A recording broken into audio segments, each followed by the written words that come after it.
Now, while Gaza is bearing the brunt of Israeli fire, it is not the only place that Israel has been bombing. This afternoon, Israel bombed Yemen for the second time in 24 hours after blasting Syria, Lebanon, Yemen, and Gaza on a single day on Monday. A war on 7 fronts. This is what Israeli Prime Minister Benjamin Netanyahu has repeatedly said his nation faces. Today, Israel is defending itself on 7 fronts against the enemies of civilization. We're fighting in Gaza against Hamas, those savages who murdered, raped, beheaded, and burned our people on October 7th. We're fighting in Lebanon against Hezbollah, the most heavily armed terror organization in the world, which was planning an even greater massacre than October 7th on our northern border, and that has rocketed Israeli towns and cities for nearly a year. We're fighting against the Houthis in Yemen and the Shiite militias in Iraq and Syria that together have launched hundreds of drones and missile attacks against Israel. We're fighting against terrorists in Judea and Samaria who are trying to murder civilians in the heart of our cities. And we're fighting against Iran, which last week fired over 200 ballistic missiles directly at Israel, and which stands behind the 7-front war against Israel. Gaza, Lebanon, Yemen, Iraq, Syria, the West Bank, and Iran. But critics inside and outside Israel have questioned how much is the government forced to fight on all fronts and how much is it choosing to? To understand, today we spotlight Syria, a country already struggling to rebuild following a decade-long civil war that toppled a dictator, devastated the country's infrastructure, and led to the world's largest exodus of refugees. On Friday, Israel pummeled its neighbour with over 20 airstrikes, escalating its offensive against Syria that began almost as soon as Bashar al-Assad was toppled, and which most recently has been framed by Israel as a security measure and a bid to protect Syria's Druze minority. Sectarian clashes broke out last week between Sunni gunmen and local Druze groups, resulting in the killing of dozens of people south of Damascus. It adds to a string of attacks that have left some Syrian minorities in fear of violent disorder. But Druze leaders in Syria have rejected Israel's attacks and, over the weekend, signed a security agreement with Syria's transitional government. Israel's airstrikes have continued. And as well as airstrikes, Israel's attacks on post-Assad Syria have included a major ground incursion in the border-lying Golan Heights. So, is Israel's war on 7 fronts a war to protect itself and defend persecuted minorities? Or is it a war of colonial expansion, a bid for regional hegemony based on its own religious prophecies? Joining us now is expert Syrian analyst Omar Özkizilcik. Welcome, Omar. Now, Omar, the immediate context... Thanks for having me. The immediate context to these attacks is, of course, the sectarian violence that we've seen within Syria. Attacks against Druze minorities following earlier attacks against Alawite minorities seen as affiliated with Assad. Putting Israel aside for the moment, how severe is the danger against Druze and minority Syrians right now? But first of all, when it comes to what happened in Syria, it all began with a fake news and then mob trying to attack Jewish students in the city of Homs of Syria, and the Syrian government force intervened to protect the Jewish students and rescued them from the mob. But later on, we have seen that in the suburbs of Damascus, a former pro-regime Druze militias opened fire against the Syrian government forces and engaged in clash with the Syrian army. And in response to this fire of violence, we have seen that the Syrian army sent in reinforcements as well as Druze militias, not to fight the Syrian army, but to support it against these former pro-regime government, pro-regime Druze militias. So the Druze are not a unified entity. They have different approaches, and the 2 biggest Druze militias are Rijal al-Karama and Liwa Jabal al-Arab, and both have coordinated their efforts with Damascus in this. And altogether, there is a huge effort by the Syrian government to try to avoid any sectarian violence in Syria and to try to protect the minorities. And we see that the Druze and the Syrian government have been successful in reaching an agreement to restore order and calm in the area.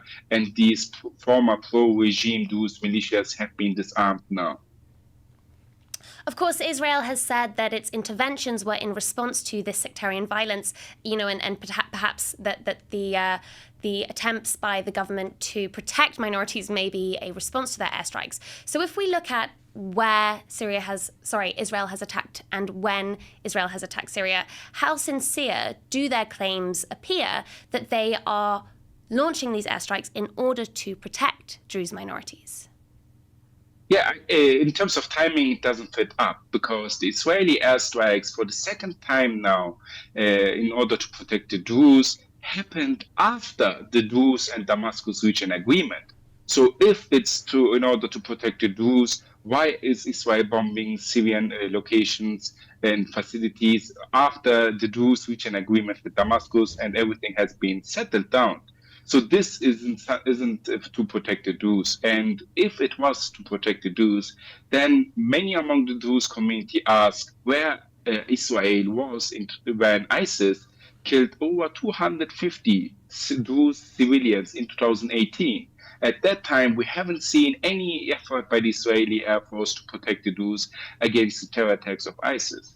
And furthermore, we have seen that the Druze religious, political, and military leaders came together, reached an agreement with Damascus, and they openly stated that they reject any foreign interference in Syria, that they don't want Israeli protection, and that they will be the first to fight off any foreign intervention.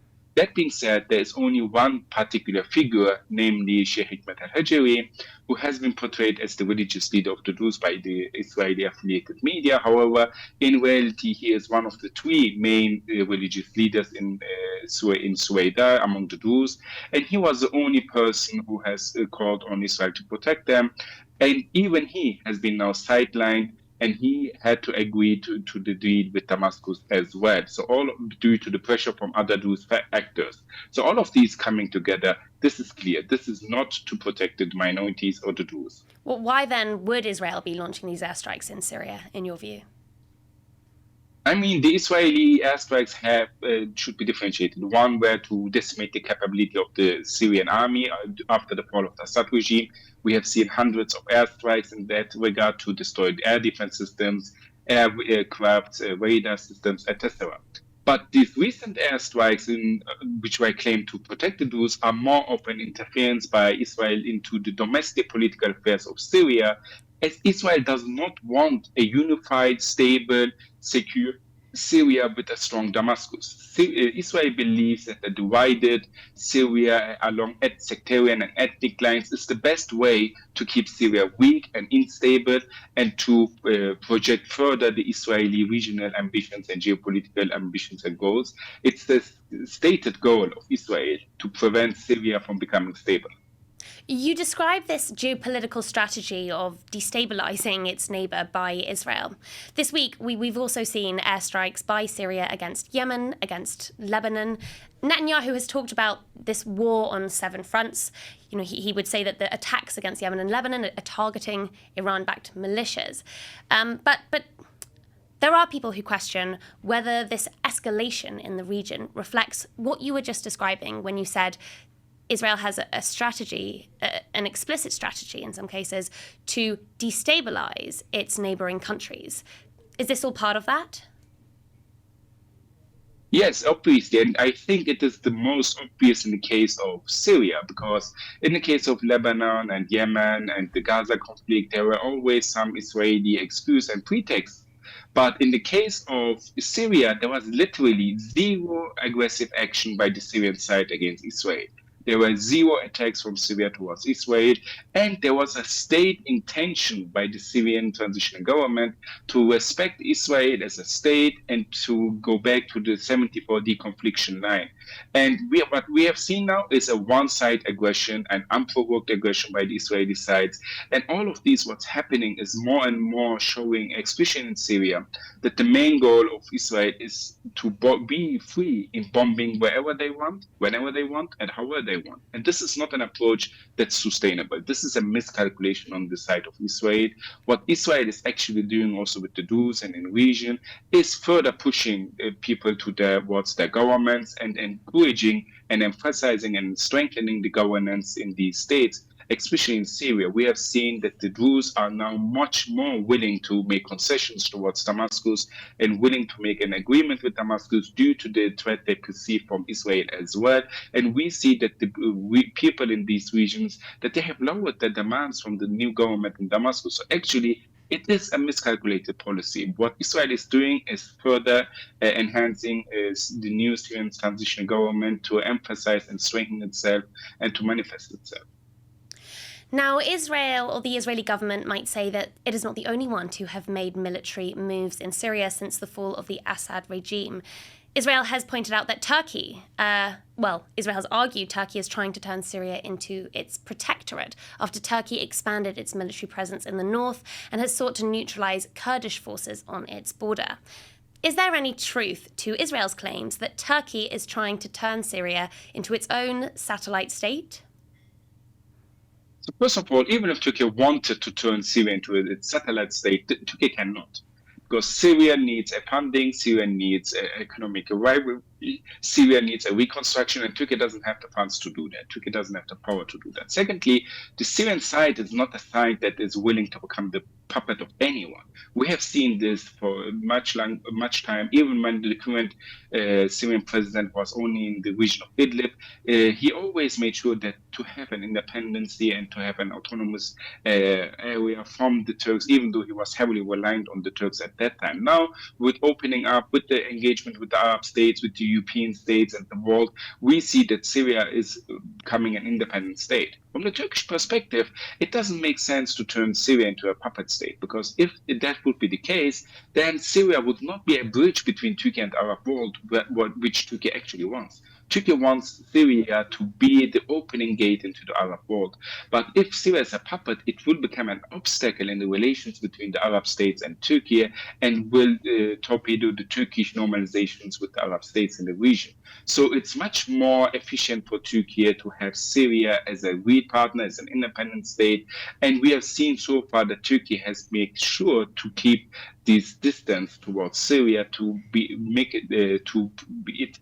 for it to be perceived as an independent state, and it has been perceived that way because it is. And lastly, and most importantly, the Turkish approach in Syria in terms of military presence is something that is without an alternative for Syria.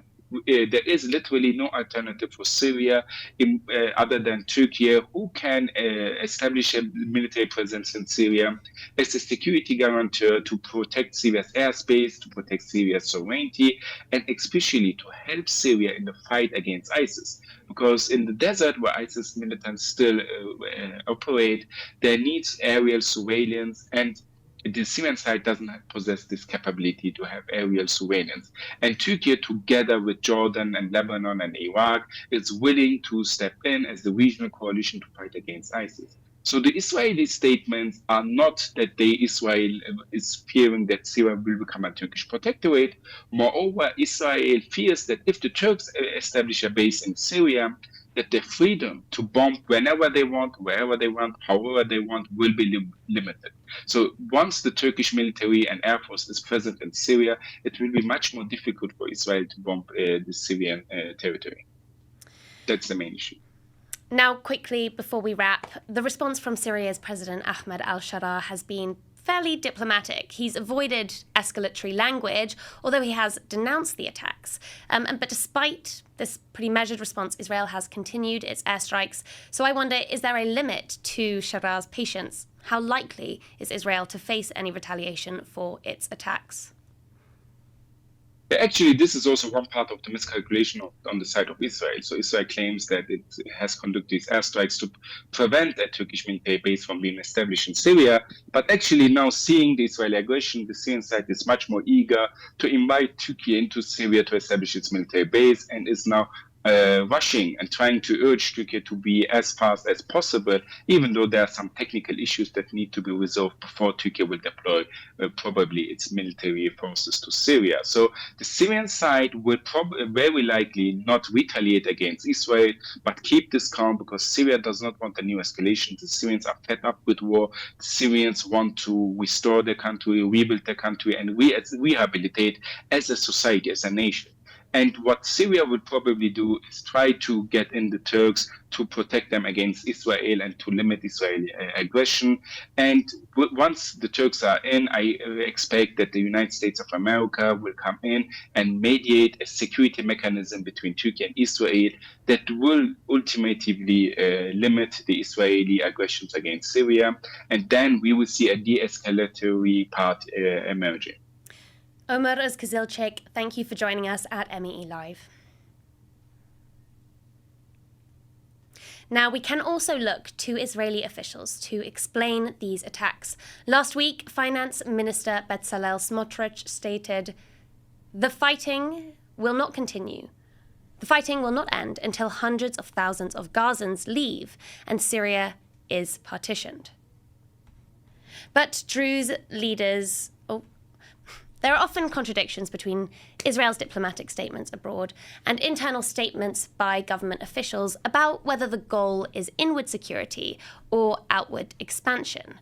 In an opinion piece for Middle East Eye, Soumaya Ghannouchi argued that Smotrich's stated goals lay behind the bombing of residential neighborhoods in Syria like Nawa, where 9 civilians were killed by Israeli airstrikes. But, she said, this strategy is founded on a fatal illusion.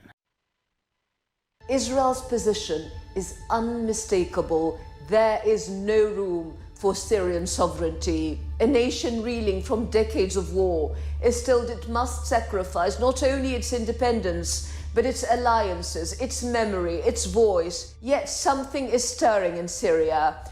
The funeral of the 9 slain in Nawa became a procession of defiance. Across the country, Syrians poured into the streets. The fatigue of war is giving way to a new resolve. A generation that once lost hope is finding it again, not in governments, but in the land itself. Because Syria is not merely a state, it is a civilization. It is the cradle of empires, the graveyard of invaders. It endured the Crusades, repelled colonialism, and rose against tyranny. Its wounds are many, but its spirit endures. The enemy may be powerful, but the land remembers. Israel's strategy, for all its calculation, is built on a fatal illusion that a nation can be erased by redrawing maps and dropping bombs. But Syria is not just territory. It is Nawa and Yarmouk, Ibn Kathir and Saladin, Sultan Basha al-Atrash and Khalid ibn al-Walid. It is history made flesh, dignity engraved in the soil. Syria will not disappear. It will not fragment quietly, and its people, however battered, are awakening. What Israel has unleashed in southern Syria is not submission, it is remembrance. For Syrians and Palestinians, the struggle is shared, the wound is won, and history, long witness to the rise and fall of empires, remains on their side.